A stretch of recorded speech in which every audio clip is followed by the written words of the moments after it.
शरीर राख हो गया, एक मासूम लड़की की जिंदगी मौत की गिरफ्त में समा गई। साल 2020 ने हमें कई नए मंजर दिखाए हैं और न जाने अभी और क्या क्या देखना बाकी है। लेकिन क्राइम अगेंस्ट वुमेन यानी कि औरतों के खिलाफ होने वाले अपराधों के मंजर आज हमारी जिंदगी में आम से हो गए। कहते हैं कि महाभारत का युद्ध इसलिए हुआ क्योंकि एक महिला की गरिमा को ठेस पहुंचाई गई थी। अगर महिलाओं के खिलाफ हिंसा का दौर यूं ही चलता रहा तो आने वाले वक्त में हम कई और महाभारतों के साक्षी बनेंगे। आज का ये केस भी एक महिला के साथ हुई अमानवीय हिंसा से जुड़ा है।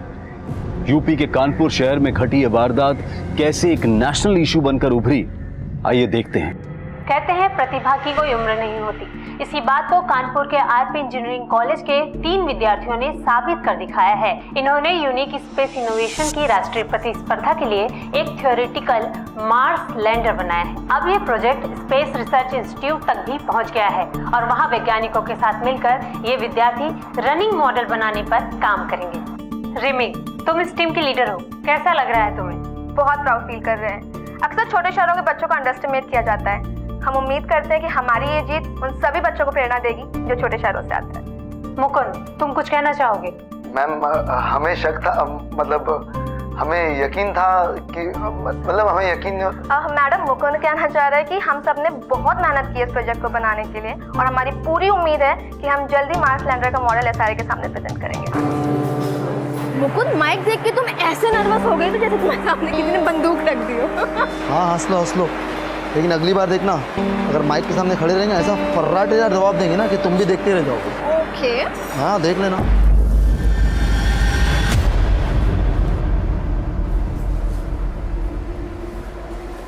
हेलो, तुम ही जाओ, तुम्हारा दोस्त है मेरा थोड़ी। हाय। हाय। नहीं, तो मुकुंद की बात पे ध्यान मत। चलो हमारे साथ बाकी करते हैं। हाँ। रिमी, तुम बिल्कुल फिक्र मत करो। कॉलेज में किसी भी प्रकार के भेदभाव के लिए कोई जगह नहीं है। ओके, मैं किसी न किसी प्रोजेक्ट ग्रुप में नईम के लिए जगह बना लूंगा। Thank you sir. रिमी, एक मिनट। जी सर। मैंने कैंपस प्रोजेक्ट में तुम्हारे नाम के लिए रिकमेंडेशन भेजा था। शाम तक कंफर्मेशन आ जाएगी, हो सकता है कल तक गुड न्यूज मिल जाए। Thank you so much sir. हम सच में आपके बिना ये सब कभी नहीं कर पाते। कोई बात। Thank you. सॉरी, एक्चुअली जल्दी में भूल गया। लोग सही कहते हैं, प्रोफेसर एब्सेंट माइंडेड होते हैं। ओके। क्या बात है रिमी, हमारा आइडिया चोरी करके बड़ा नाम बटोरा जा रहा है। ये क्या बदतमीजी है रघु? अब कितनी बार बताया तुम्हें? वो तुम्हारे अकेले का आइडिया नहीं था, टीम का था। हम एक टीम थे, तुम्हें अलग रास्ता चुनना था, तो उसमें हमने कुछ गलत नहीं किया। और उल्टा वो जो तुम गंदी हरकत करने जा रहे थे रिमी, तू भी कोई दूध की धुली भी नहीं है। लड़की होने का अच्छा फायदा उठाना जानती है तू। तुम कहना क्या चाहते हो? अब बोली बनने का नाटक मत कर। किस किस को नहीं फंसाया तूने अपनी खूबसूरती से? मुकुंद नहीं, यहाँ तक कि प्रोफेसर बासु।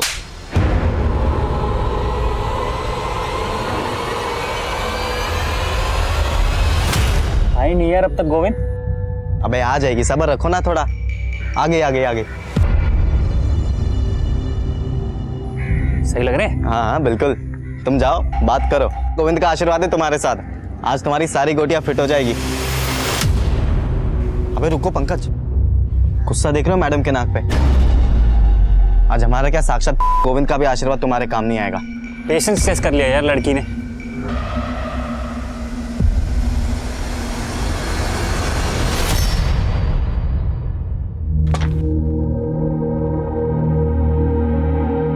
कहाँ जा रही हो डिम्पी दी? घर, और कहाँ? एक ही दिन की तो बात है, कल चलते हैं ना दोनों साथ में। वैसे भी बासु सर ने मेरा कैंपस सिलेक्शन में नाम दिया है, कल तक कंफर्मेशन आ जाएगा, फिर चलेंगे। रिमी, हम अब नहीं रुकने वाले हैं। एक हफ्ते से तो रुके हुए हैं यहाँ पे। पहले बोल रही थी प्रोजेक्ट हो जाने दो, अब कह रही हो कैंपस सिलेक्शन हो जाने दो। अरे तो इसमें हम क्या करें दी, इतने सारे काम हैं। अब वैसे तुम क्यों इतनी उतावली हो रही हो? तुम्हारे कहने का मतलब क्या है रिमी? हम जानते हैं कि तुम्हारा नाम अखबार में आया है और तुम्हें 2-3 मेडल भी मिले, लेकिन इसका मतलब ये नहीं है कि तुम्हारा काम इंपॉर्टेंट है और हमारा नहीं। हमने ऐसा कब कहा दीदी? तुम्हारा कहने का मतलब तो यही था ना रिमी। तुम ये बताने की कोशिश कर रही हो कि तुम्हारे पास प्रोजेक्ट है और हमारे पास नहीं। ठीक है, तुमको जो भी समझना है समझो, हमें तुमसे बहस ही नहीं करनी है।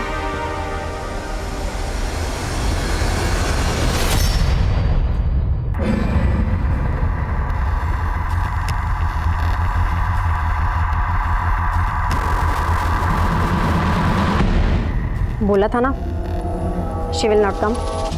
Plan successful. See you at 7:30। Bye.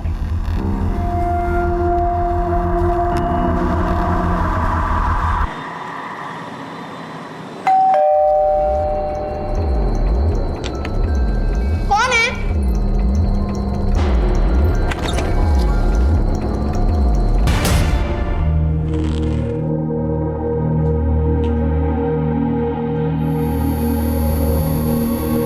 ये क्या है? अरे हमने दवाई खा ली है, भूल गई क्या? कल रात को दवाई खाई थी आपने, अभी नहीं खाई है। लीजिए। कल रात को खाई थी ऐसा? लीजिए।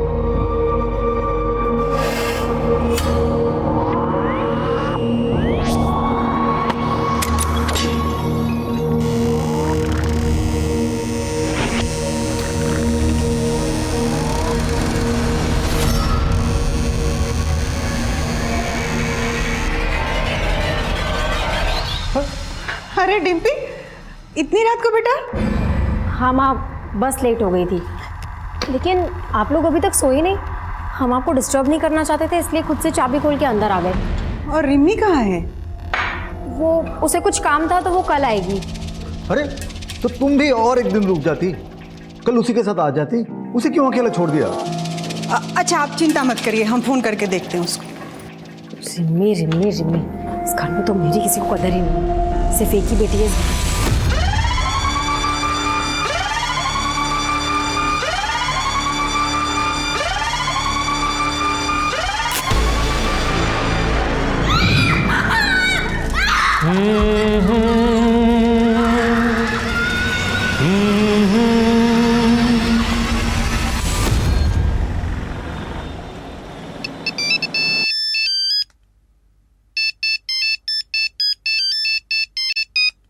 प्रदीप,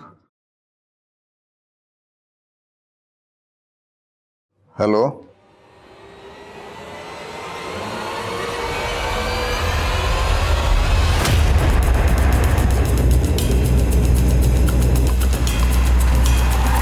जैन सर, आइए आइए सर। लड़की का नाम रिमी गुप्ता है, उम्र 22 साल, आरके इंजीनियरिंग कॉलेज में पढ़ती थी। लड़की को यहीं पे इस घर में जला के मारा गया है। रिमी अपने बड़ी बहन डिम्पी के साथ यहाँ पे किराए पे रहती थी। फैमिली राजपुर में रहती है, यहाँ पे आने के लिए निकल चुकी है। और सर एक बात है, इसका फोटो अखबार में पिछले हफ्ते आया था, कोई कंपटीशन जीता था इसने। सर अजीब बात है, रिमी के स्टमक और थाइस के बीच की बॉडी को जलाया गया। कातिल का इसके पीछे मोटिव क्या हो सकता है? विक्टिम के सर पे पहले बोतल से वार किया गया होगा, शायद रेप भी हुआ, फिर जलाया गया। पॉसिबल है कि रेप को छुपाने के लिए ये सब किया गया। और सर मोबाइल भी नहीं मिला। अशोक जी। जी सर। कुछ मिला? नहीं सर, बड़ी अजीब बात है सर, ना ही दरवाजे पे ना ही कहीं और घर पे कहीं एक भी फिंगरप्रिंट नहीं मिला है। किलर बहुत शातिर है। हाँ सर, लगता है बहुत ही सावधानी से उसने सारे फिंगरप्रिंट साफ कर दिए।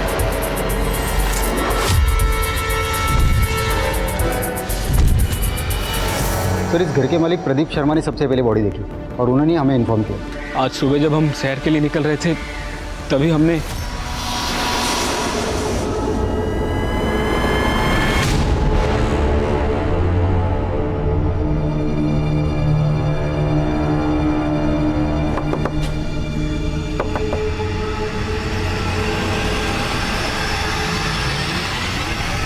कसम से नहीं जानते साहब, किसने किया ये सब? हमारा इसमें कुछ लेना देना नहीं है साहब। घबरा क्यों रहे? घबराता तो गुनहगार है। पुलिस क्या हुआ यहाँ पे? रिमी कहाँ है? रुकिए, आप आगे मत जाइए, रुकिए। अरे आप हमें अंदर क्यों नहीं जाने? हाँ मैं बताता हूँ क्या हुआ, लेकिन आप अंदर नहीं जा सकते। अरे रुकिए, दीजिए ना। रिमी रिमी,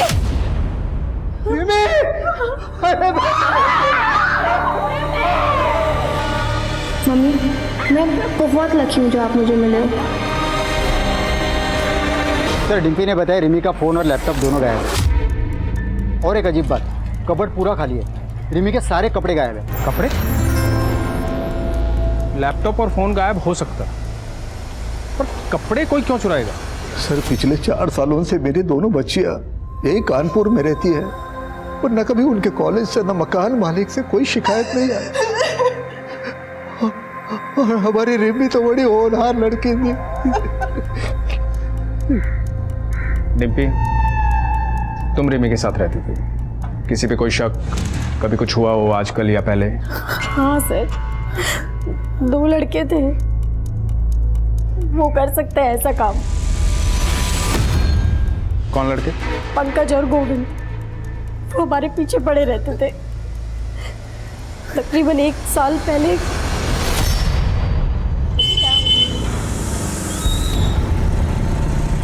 धूप में चलोगी तो ढल जाओगी। चलो हम छोड़ देते हैं। अरे लो, अब तो जगह भी बना दी। दीदी तुम क्यों सुन रही हो उनकी बकवास? रिमी, इन लोगों के मुंह लग के कोई फायदा नहीं है। अरे मुंह लगाओ तो सही, तभी तो पता चलेगा कितना फायदा है। अच्छा, उतारो चप्पल, लगाऊं तेरे मुंह? चुपचाप निकल जाओ यहाँ से, वरना अभी पुलिस को कॉल करती हूँ मैं। निकलो। सॉरी मैडम, हम तो डर गए। अच्छा सुनो, प्लान में चेंज है। मीठी वाली को तुम रखो। पक्का रख ले? बिल्कुल रख लो। हम उन लोगों से इतना परेशान हो गए थे कि हमने वो मोहल्ला छोड़ दिया था, और जब हम यहाँ आए तो वो हमारा पीछा करते करते इस मोहल्ले तक आ गए। कहाँ रहते हैं पंकज और गोविंद, जानती हो? हाँ सर।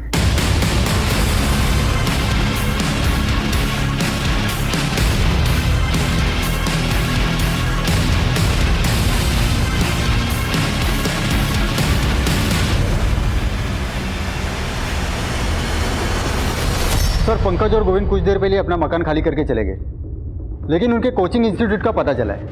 यहाँ से उनका नेटिव एड्रेस भी पता चला है। कानपुर लखनऊ हाईवे पे उनका गाँव है सर। दोनों को घर से उठा लो और विक्टिम के दोस्तों से पूछताछ करो। सर ये सब कौन कर सकता है, इसके बारे में तो कुछ नहीं पता। और हमें तो अब तक यकीन नहीं हो रहा कि रिमी हमारे बीच में नहीं है। रिमी जैसी ब्राइट स्टूडेंट मैंने आज तक नहीं देखी। इतनी अच्छी बच्ची के साथ कोई इतना बुरा कैसे कर सकता है? हमें तो कुछ समझ में नहीं आ रहा। सर, रिमी गुप्ता का फोन 2 घंटे पहले कुछ देर के लिए ऑन हुआ था, पर सर अजीब बात यह है कि लोकेशन उसी एरिया का है जहां पर वो रहती थी। क्या? एक काम करो, रिमी के फोन को सर्विलांस पे रखो, जो भी इंफॉर्मेशन आए अपडेट करो। यस सर, रिमी की पोस्टमार्टम रिपोर्ट, उसका रेप हुआ था। बॉडी में डीएनए के ट्रेसेस नहीं मिले, लेकिन सर फेफड़ों में कार्बन के ट्रेसेस मिले। यानी रिमी को जब जलाया गया तब वो जिंदा था। और रिपोर्ट के मुताबिक रिमी की हत्या रात को तकरीबन 9 से 11 के बीच हुई।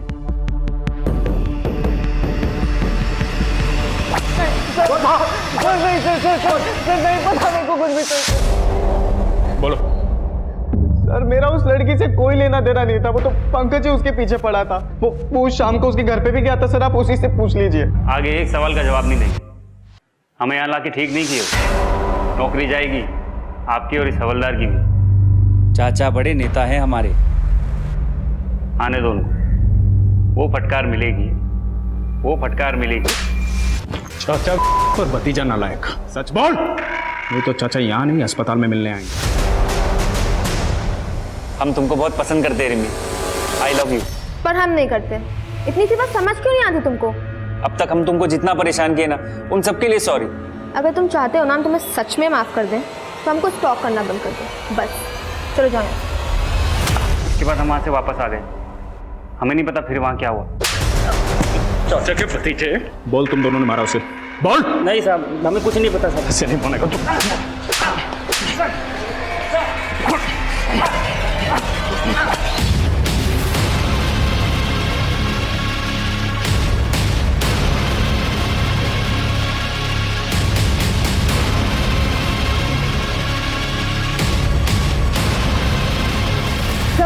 रिमी का फोन फिर से ऑन हुआ है। चलो।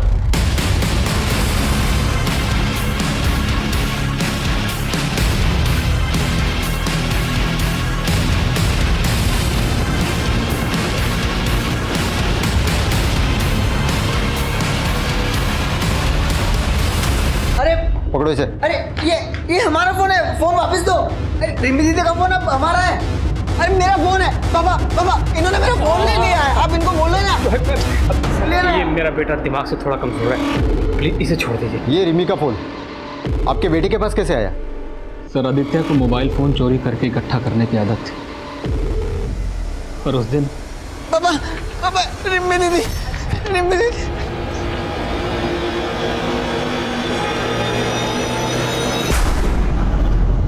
रिम्मी दीदी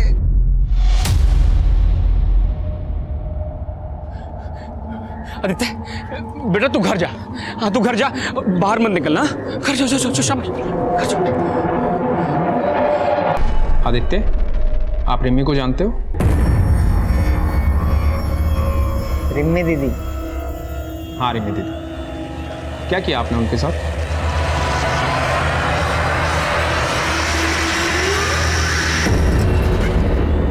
शादी किया, रिम्मी दीदी के साथ शादी किया।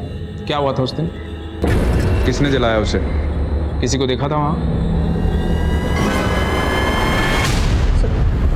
सब जल गया, सब जला दिया। आदित्य देखो। नहीं नहीं नहीं, हाथ मत लगा रहा, हाथ मत लगा रहा, दूर दूर दूर, हाथ मत लगा रहा। बस कीजिए ना सर, देखिए ना हमारे बच्चे की तबीयत खराब हो रही है सर।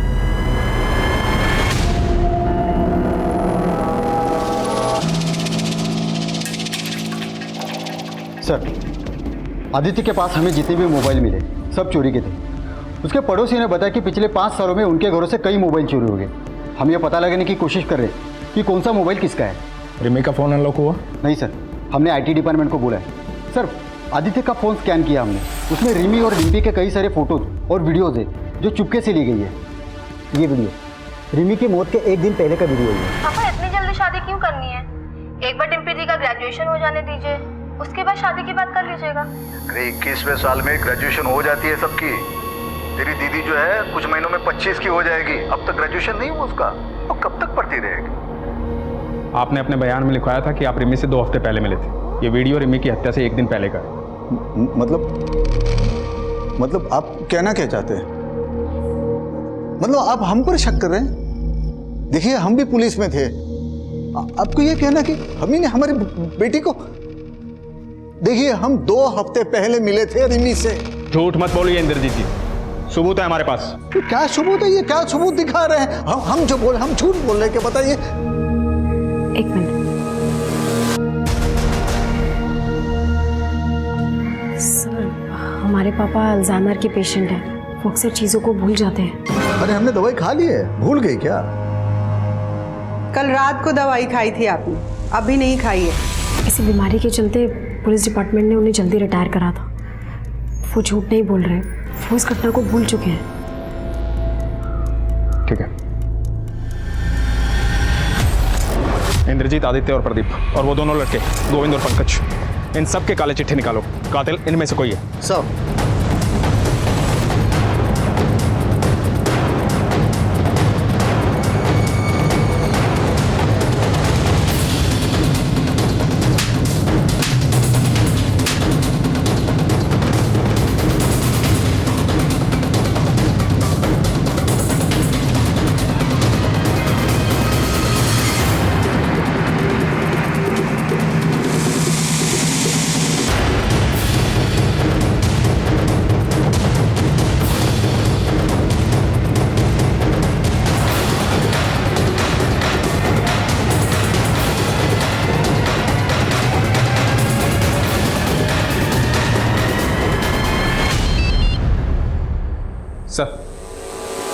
सर हम कोशिश कर रहे हैं सर। क्या हुआ सर? छुट्टी पे जा रहा हूं। 6 महीने तक रिमी गुप्ता का केस अखबारों की सुर्खियां बटोरता रहा, लेकिन पुलिस कातिल तक नहीं पहुंच पाई।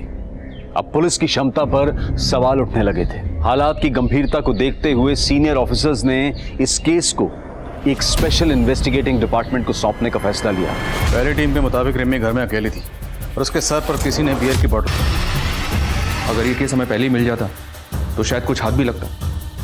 अभी तो वक्त भी बहुत हो चुका है सर। आई थिंक कोई भी कॉन्क्लूसिव एविडेंस मिलना बहुत मुश्किल होगा। हाँ ना धीरज, 6 महीने गुजर चुके हैं और हमारे सामने सस्पेक्ट की लंबी लिस्ट है। काम मुश्किल जरूर है पर नामुमकिन है। सर रिमी के पिता खुद एक रिटायर्ड पुलिस ऑफिसर और सस्पेक्ट लिस्ट में है। आपको क्या लगता है सर, क्या एक पिता अपनी बेटी को? हमने ऐसे कितने केसेस देखे हैं जहाँ पे रिश्तों की मर्यादा को लांघा गया है। और सबसे इंपॉर्टेंट बात, फॉरेंसिक और क्राइम सीन से कोई फिंगरप्रिंट्स नहीं मिले। मतलब कातिल जो भी है वो हमारी तहकीकात के तरीकों से अच्छी तरह से वाकिफ है। तो मुमकिन है कातिल पुलिस वाला।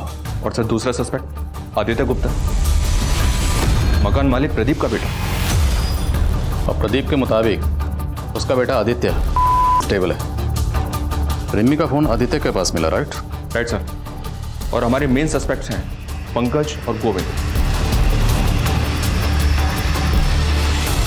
हो सकता है सर इन्हीं सस्पेक्ट्स में से कोई कातिल हो। नीरज, इस केस में हमें कई फ्रंट पर एक साथ काम करना होगा। प्रतिमा सर, रिमी जहाँ रहती थी तुम उस मोहल्ले में सेटल हो जाओ, बिल्कुल एक नॉर्मल लड़की की तरह। सस्पेक्ट्स के आसपास रहो, हर चीज़ पे नजर रखो, सब्जी वाला, दूध वाला, आयरन वाला, सबकी कुंडली निकालो। इन शॉर्ट, हनुमान नगर में अगर पत्ता भी हिलता है तो उसकी इन्फॉर्मेशन मुझे चाहिए। Okay sir. नीरज, अपने एक आदमी को रिमी के उन्नाव वाले घर के पास सेटल करो। उसे बोलो वहाँ से जितनी इन्फॉर्मेशन निकाल सकता है निकाले। देखते हैं रिमी के कत्ल के तार कहीं उसके उन्नाव वाले घर से तो नहीं जुड़े। सर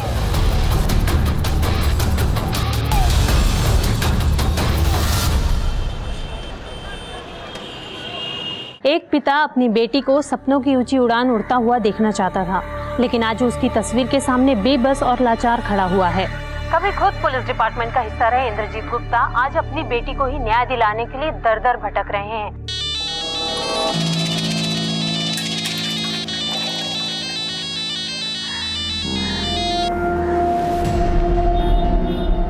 बोला था ना मुझे भी फोन मत करना, मैं खुद से करूंगी।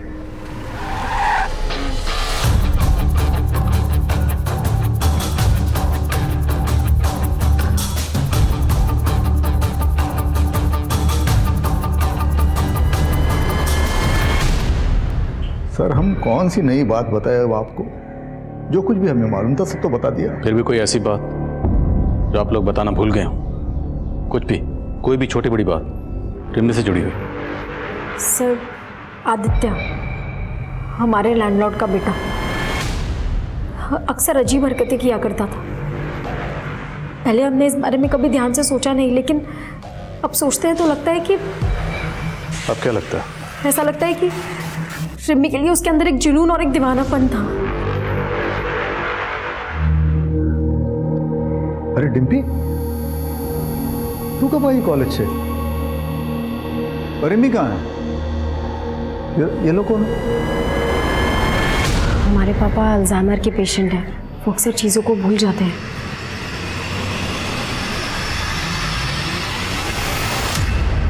अब हम क्या बताएं साहब कि हमारा बेटा आदित्य कहाँ चला गया। पुलिस में भी कंप्लेन लिखवाई है, लेकिन पुलिस भी उसको ढूंढ नहीं पा रही। चला गया मतलब?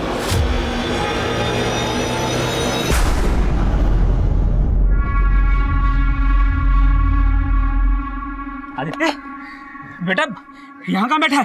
अरे मैं तुझे पागलों की तरह कहाँ ढूंढ रहा हूँ। चल चल घर चल। नहीं, हमको घर नहीं आना। क्यों, क्या हुआ? हमको डर लगता है। ओह, हम भी जल गए तो? नहीं, हम नहीं आएंगे। नहीं नहीं नहीं नहीं, कुछ नहीं, मैं हूं ना, मैं हूं। नहीं नहीं कुछ नहीं, नहीं, हमको नहीं आना, हमको घर नहीं आना। नहीं नहीं, हमको घर नहीं आना। नहीं आदित्य, पता नहीं साहब, पूरा 1 महीना हो गया, पता नहीं किस हालत में होगा मेरा बच्चा। कहीं ऐसा तो नहीं कि प्रदीप ने खुद ही अपने बेटे आदित्य को कहीं छुपा दिया ताकि हमसे बचा सके उसे? ऐसा लगता तो नहीं है सर। 1 महीने पहले पुलिस कंप्लेन दर्ज करवाई थी उसने। आदित्य के पीछे खबरों को लगाओ। जी सर, मैंने इंद्रजीत की फैमिली के सभी मेंबर्स की कॉल डिटेल्स निकालने के लिए भी कह दिया। हो सकता है सर कोई पारिवारिक दुश्मनी का मामला हो, जवान लड़की थी, कोई प्यार व्यार का चक्कर हो।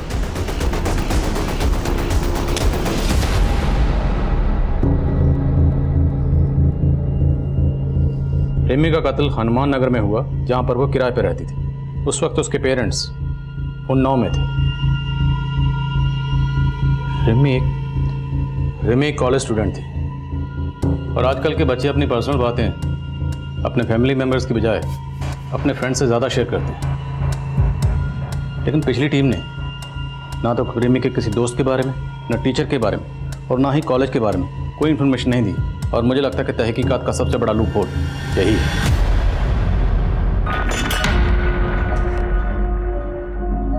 रिमी पूरे कॉलेज में बहुत फेमस लड़की थी और मैकेनिक्स में अकेली लड़की थी वो।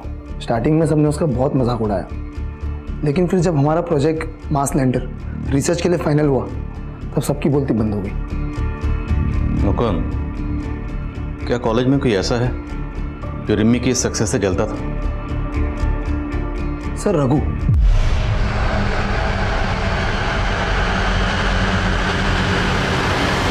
रघु रिमी से बहुत नाराज था। पहले वो भी हमारी टीम में था। मुकुंद, रघु हमें धोखा दे रहा है। उसने प्रोजेक्ट सबमिट भी कर दिया लेकिन हमारा नाम ही नहीं दिया है। व्हाट? हाँ सर, हमने तुरंत एचओडी को कंप्लेंट कर दी। फिर उसके बाद हमारे मेल्स और रिसर्च दिखाए उनको। टीचर्स ने तो हमारे ग्रुप से निकाला और फिर सस्पेंड कर दिया। सर, रघु काफ़ी गुस्से लड़का है। जब हमारी टीम को फर्स्ट प्राइज मिला वो भौंकला गया और उसने रिमी को धमकी भी दी। इसका बदला हम जरूर लेंगे। बहुत जले, अब तुमको भी जलाएंगे। पहले तुम्हारे गुरूर को तोड़ेंगे और फिर तुम्हें। तो ये बात तुमने पुलिस को क्यों नहीं बताई? सर, वो रिमी की डेथ की वजह से हम लोग बहुत शौक में थे सर। रहता कहाँ है रघु? माना कि हम रिमी से गुस्सा थे, हमने उसे धमकाया भी था, लेकिन हमारा यकीन कीजिए सर, हमने रिमी को नहीं मारा। सिर्फ धमकाया? हम भी तड़पे हैं, अब तुमको भी तड़पाएंगे। ये नहीं कहा तुमने? नहीं सर, हमने रिमी को नहीं मारा है सर। सर हमारा यकीन कीजिए सर, हमने रिमी को नहीं मारा है। नहीं मारा है सर हमने। एक इन्फॉर्मेशन मिली है सर, ये रिमी की बड़ी बहन डिम्पी कुछ तो गड़बड़ कर रही है। सुना है सर कि इन दोनों बहनों के बीच काफ़ी अनबन रहती थी।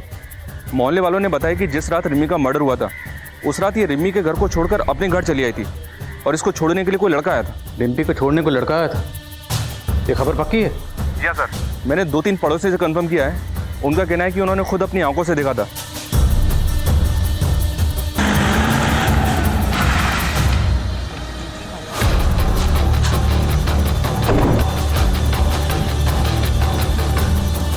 डिम्पी, झूठ मत बोलना। कत्ल की रात तुम किस लड़के के साथ थे? सब हम किसी लड़के के साथ नहीं थे। हम तो सीधा कानपुर से बस लेके अपने घर आए हैं। लगता है तुम्हें भी अपने पापा की तरह भूलने की आदत हो गई। लेकिन एक बात याद रखना, जितना ज्यादा झूठ बोलोगी उतना ज्यादा फंसोगी। सर, हम उस रात अपने बॉयफ्रेंड नील के साथ थे। कानपुर से कितने बजे निकले? शाम को 7 बजे। घर कितने बजे पहुंचे? करीबन 12 बजे। तुम्हारी बहन रिमी का कत्ल हुआ 9 से 11 के बीच। इस बीच कहाँ थे? वो नील का जन्मदिन था, हम उसी के साथ थे। सर, उस रात हमारा जन्मदिन था तो मैंने और डिम्पी ने डिसाइड किया कि हम दोनों मेरे घर पर कुछ टाइम स्पेंड करेंगे और उसके बाद मैं अपनी गाड़ी से डिम्पी को उसके घर उन्नाव छोड़ दूंगा। इस नील के कॉल रिकॉर्ड्स निकलो, देखते हैं इसकी बात में कितनी सच्चाई है। सर, क्या आपको लगता है कि रिमी की मौत की जिम्मेदार उसकी बहन डिम्पी है? खून के रिश्ते कितने भी गहरे क्यों ना हो, लेकिन नफरत और जलन किया किसी भी रिश्ते को जलाकर खाक कर देती। डिम्पी ने हमारे सामने आदित्य का नाम दिया।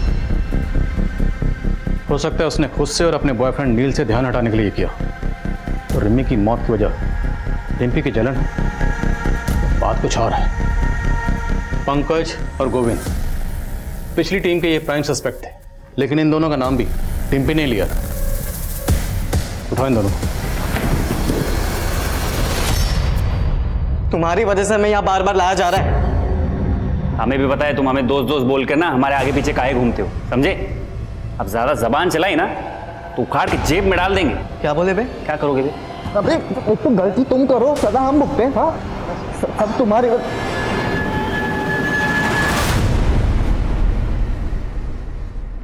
ये नौटंकी बंद करो और ये बताओ कि रिमी को क्यों मारा? सर, हम इतने महीने से एक ही बात कह रहे कि हम बेकसूर हैं, हमने इस सब में कुछ भी नहीं किया।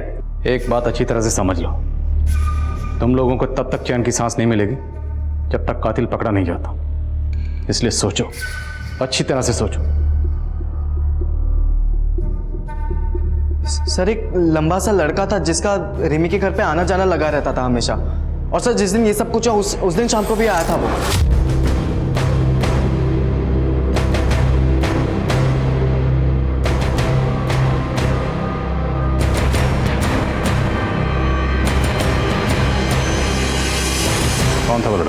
सर हमें पता नहीं, लेकिन हमने ये बात पहले भी पुलिस को बताई थी, लेकिन किसी ने हमारी बात ही नहीं सुनी।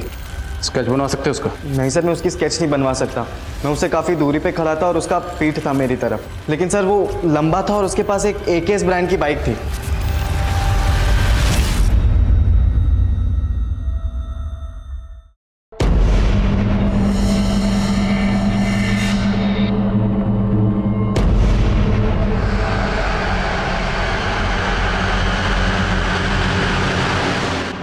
संदिग्धों की लंबी लिस्ट में एक और व्यक्ति शामिल हो गया था, जिसका ना तो कोई नाम था और ना ही कोई चेहरा, लेकिन पुलिस पूरी शिद्दत के साथ हर नए उभरते एंगल को टटोल रही थी। एक तरफ पुलिस एक एक कड़ी जोड़ रही थी और वहीं दूसरी तरफ रिमी के परिवार वाले धीरे धीरे अंदर ही अंदर टूटते जा रहे थे।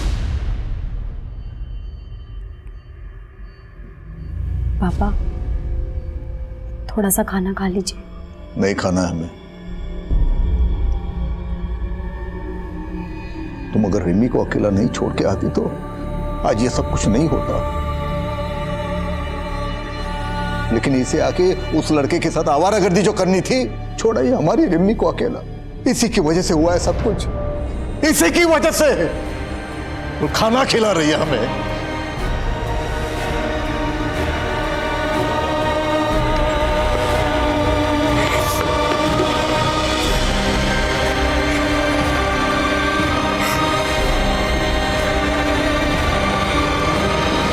डम डेटा से कंफर्म हो गया, रिमी का जिस रात को कत्ल हुआ उसी रात रिमी के मोहल्ले में नईम सरफराज नाम के लड़के का फोन एक्टिव था।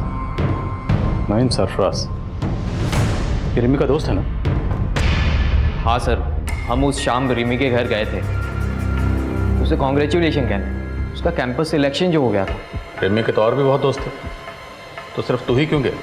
सर हम और रिमी एक दूसरे से बहुत प्यार करते थे। नईम, क्या हुआ? मिठाई लाए हो? क्या बात है? किसी मिठाई की शॉप में पार्ट टाइम जॉब कर ली है? बताते हैं, पहले अंदर तो आने दो। अरे अब बताओ भी। सबसे पहले तो ये मुंह मीठा करो। बात ये है, जो हमारी मोहतरमा है मिस रिमी गुप्ता, उनका कैंपस सिलेक्शन हो गया है, वो भी एक मल्टीनेशनल कार मैन्युफैक्चरिंग कंपनी में। क्या? Oh my God, I'm so happy.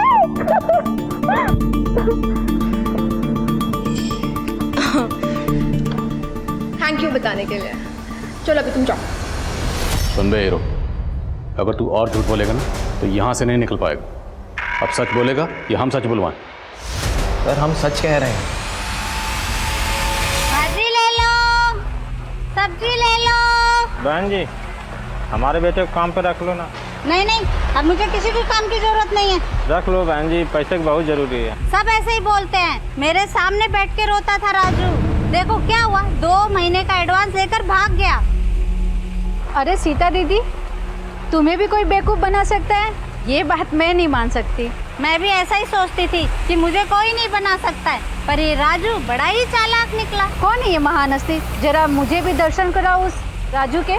अरे 8-10 महीने पहले रहने आती ना, तो उस कमीने राजू के दर्शन करा देती मैं तुमको। मतलब 8-10 महीने पहले वो भाग गया? नहीं नहीं, ये कोई 6-7 महीने पहले चला गया था। बड़ा ही लड़कीबाज था।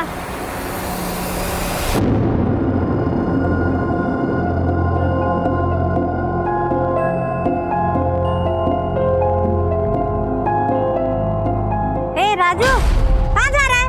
काम नहीं करना?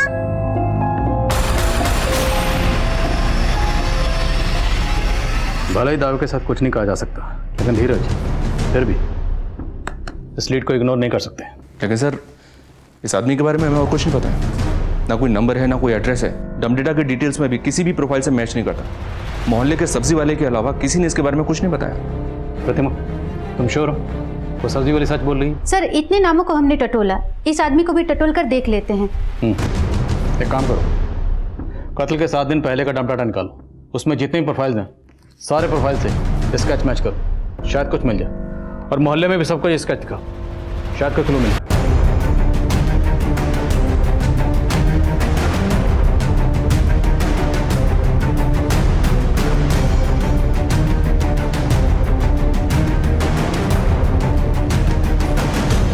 सर, राजू से मिलता जुलता एक आदमी मुंबई के सीसीटीवी में चोरी करता हुआ कैप्चर हुआ है।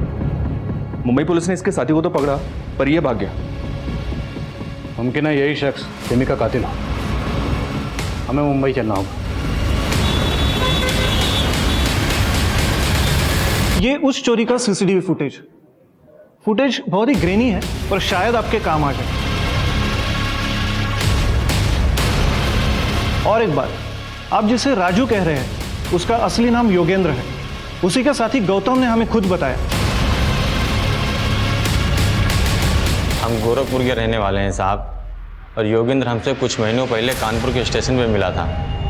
और योगेंद्र बालीपुरवा देवरिया का रहने वाला है, और उसी के आसपास हमारा गांव भी पड़ता है, तो इसी बात पे दोस्ती हो गई। और योगेंद्र ही हमको मुंबई लाया था, चोरी का प्लान बनाया था। खुद तो पूरा माल लेके फरार हो गया और हम फंस गए यहाँ। बालीपुरवा में कहाँ रहता है? एड्रेस मालूम है उसका? नहीं साहब, ना हमने कभी पूछा और ना कभी उसने बताया। सर यहाँ बालीपुरा में पता किया तो पता चला कि स्केच में मिले हुए आदमी का नाम व्यास साहू है, लेकिन इसने 3 साल पहले इस गांव को छोड़ दिया था। इसकी स्टोरी काफ़ी इंटरेस्टिंग है सर। कहते हैं व्यास एक नाजायज औलाद है, और इसी वजह से इसका बाप इसकी माँ को बहुत पीटता था। व्यास ने बचपन में ही अपराध की दुनिया में कदम रख दिया था। लेकिन सर, व्यास की माँ मालती का कहना है कि वो पिछले कई सालों से इसके टच में नहीं है। व्यास की माँ मालती का कॉल रिकॉर्ड्स निकलवाओ और उसका फ़ोन सर्विलेंस पे डालो। हो सकता है वो हमसे झूठ बोल रही है। Okay sir.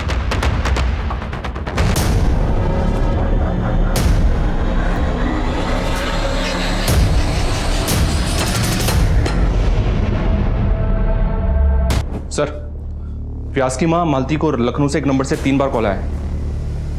ये खबर पढ़ो। 2 दिन पहले लखनऊ में स्वाति नाम की लड़की का रेप किया गया, बिल्कुल वैसे ही जैसे रिमी का हुआ। पहले रेप, फिर जलाया गया, और जलाने के बाद रेपिस्ट लड़की के कपड़े अपने साथ में ले गए। यानी कि योगेंद्र उर्फ राजू उर्फ व्यास शायद इस वक्त लखनऊ में? करेक्ट। लखनऊ पुलिस से कांटेक्ट करो, इससे पहले वो वहाँ से फरार हो। हमें से पकड़ना। सर, जिस नंबर से व्यास की माँ को कॉल आ रहे थे वो आपके एरिया में ही एक्टिव है। व्यास साहू आपके आसपास ही है।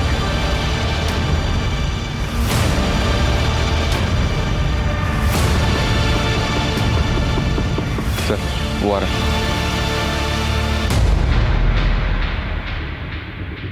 है। रुक, इधर आ। अरे आना। रुक।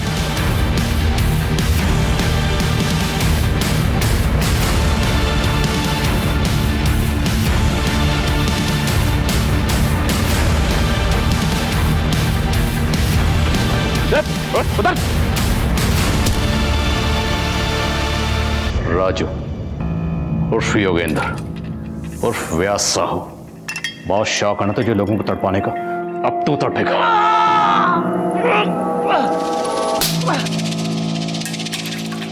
क्या बिगाड़ा था उन लड़के ने तेरा? क्यों मारा उन्हें? पता नहीं साहब, हमको मजा आता था।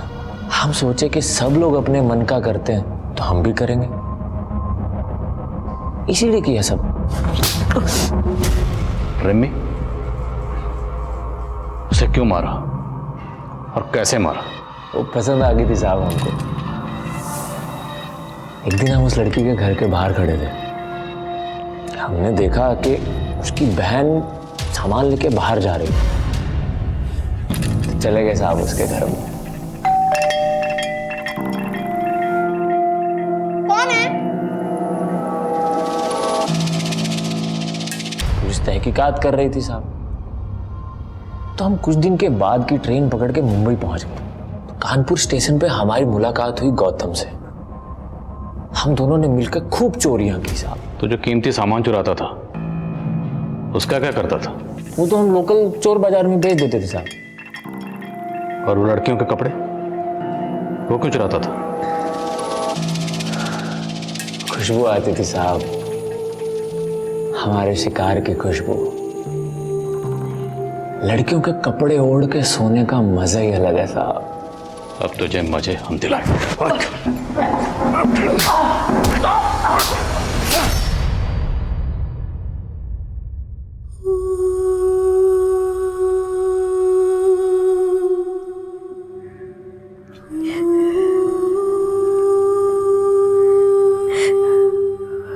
रीमा, माफ कर दीजिए पापा।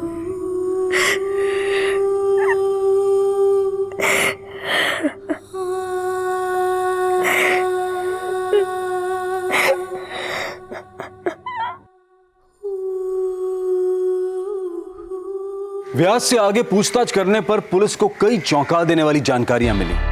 व्यास ने अलग अलग शहरों में 10 लड़कियों का बलात्कार और कत्ल किया था। उसके घर से तकरीबन 200 लड़कियों की ड्रेसेस बरामद हुई। व्यास की मानसिक स्थिति की भी जांच करवाई जा रही है। आदित्य के पास रिमी का फोन कहां से आया, यह भी एक राज बना हुआ था। पुलिस का अनुमान था कि शायद भागते वक्त कातिल के हाथों से फोन गिर गया होगा और आदित्य ने आदतवश उसे उठा लिया होगा। रिमी जैसी होनहार लड़की के साथ जो हुआ वो काफी अफसोसजनक है। एक समाज की प्रगति काफी हद तक इस बात पर निर्भर करती है कि उस समाज की महिलाएं कितनी सुरक्षित हैं, और महिलाओं को एक महफूज माहौल मुहैया कराना समाज का दायित्व है।